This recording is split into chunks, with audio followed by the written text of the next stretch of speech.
Trump మరొక సంచలనాత్మకమైనటువంటి ప్రకటన చేశారు. ఏమని అంటే, భారత్ పాకిస్తాన్ల మధ్య యుద్ధాన్ని ఆపడంలో సంతోషంగా ఉంది, ఒక పెద్ద సంక్షోభాన్ని ఆపడంతో సంతోషంగా ఉంది. అదే సందర్భంలో ఇద్దరూ విఘ్నతను పాటించారు. ఇద్దరు నాయకత్వాలకి అభినందనలు.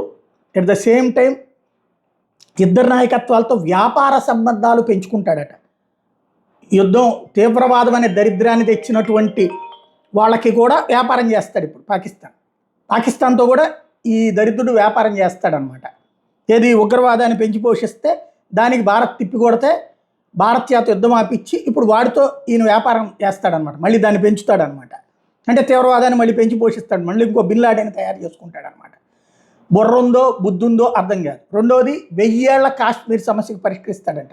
1000 ఏళ్ళ నుంచి ఎవడు సృష్టించాడు? ఈయన సృష్టించాడా? 1000 ఏళ్ళ నుంచి. 40 ఏళ్ళు స్వతంత్రం వచ్చిన తర్వాత పుట్టిన దరిద్రమే. రాజా హరిసింగ్ తీసుకొచ్చినటువంటి దాన్ని ఆ రోజున కలపకుండా ఐక్యరాజ్య సమితిలో కలిపినటువంటి నెహ్రూ గారి పుణ్యమాని వచ్చినటువంటిది. దానికి 1000 ఏళ్ళు అంటే ఈయనేంటి మతాలు లెక్కలు ఇవన్నీ తీసుకొస్తున్నాడు అనమాట. ఏదైతే ఇజ్రాయెల్కి యూదులకు ఉన్నటువంటి తరహాలో ఇక్కడ దీన్ని ఆ కోణంలో మరి ఆయనకి ఎవరు ఎక్స్ప్రెస్ చేశారు?